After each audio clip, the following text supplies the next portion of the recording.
Hey everyone, welcome to today's Cornerstone Connection Daily Devotional. And I have a question for you. How good is good enough? I think it's a question that even at our deepest level, even unconsciously, we're asking ourselves, how good is good enough to be acceptable to God? Now, we're digging into Leviticus right now. If you're in our reading plan, good for you. If you're trucking your way through it, and you could be excused for kind of thinking that reading through Leviticus is a bit of a beatdown. But here's the thing. I read through the first few chapters and kind of, you just kind of get through it until I realized, that I need to be focusing on what the Lord has to say to us. Why is this included in the Bible? And so I took some time now to actually do some devotionals, to read through some other devotionals on Leviticus to help me understand what's going on. And the devotional that I love to come back to is called Through the Word, and I can't commit it highly enough to you. So if you're kind of feeling like you're just gutting through Leviticus, I encourage you to check out Through the Word to help you understand it and appreciate it. And for me, it's been eye-opening. It's really helped me to realize the depth of what's going on here. As we look at this question, how good is good enough? Leviticus chapter 21 really addresses that kind of if you read what's happening behind the scenes here, what's being implied, I should say, by the text. And I'm just going to focus on two short passages here, and then we'll talk about what they mean. Right toward the beginning of Leviticus 21, a priest must not make himself ceremonially unclean. Okay, that's kind of the overarching message. And then to kind of give it a little bit more fleshing out here in verse 6, they must be set apart as holy to their God and must never bring shame on the name of God. They must be holy, for they are the ones who present the special gifts to the Lord, the gifts of food for their God. Okay, so the idea here is that the priests are supposed to be set apart. They're supposed to be holy. That's what holy means. It means set apart. Why? Because they're the ones that deal directly with God. They're the ones that are the intermediaries between the people and God. And because of that, they have to have some pretty strong restrictions on them. So because they're the ones that are going to be in the Lord's presence. So how good is good enough? Perfection is good enough. That's what God is saying, that holiness is the only good enough.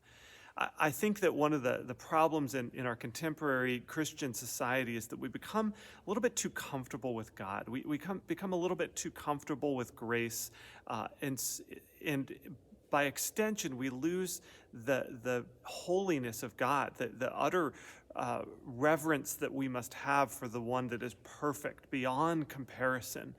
And God is establishing that with his people as he's dictating the law to them, that because I am holy, God says, you must be holy as well. And that's the bar that I set. Now, in reality, no human is capable of attaining that level of holiness. God knows that, the priests know that, but they're setting themselves at this high bar. But as we get into the New Testament, we recognize that it states that the law never could fully atone for our sins. They were all a foretaste of what was to come. And you know what that is? It's the great high priest. It's Jesus himself, the only one who attains that level of perfection because he lived a sinless life. And so he could become our ultimate high priest, like no priest before him could have. As you read through these passages, I want you to consider the holiness of God and what he requires of us, because impurity, sin cannot live in the presence of God. God can't tolerate it because he is perfection. And just to step back in awe of who God is and what he requires and how far we fall from that. And let that motivate you in your worship as you worship here in this room on a Sunday morning, or as you're worshiping privately on your own in your own quiet times. That God paid the price for us by sending his son Jesus to be that perfect sacrifice for us, so that we can enter into the presence of God confidently. if we fully understand the holiness of God, it allows us to stand in awe of the grace that he's provided for us.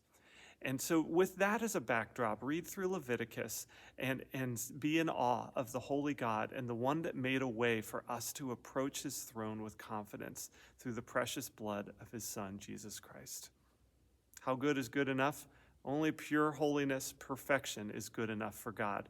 But praise be to God, Jesus made the way for us to be clothed in his holiness, his righteousness, because he is our great high priest.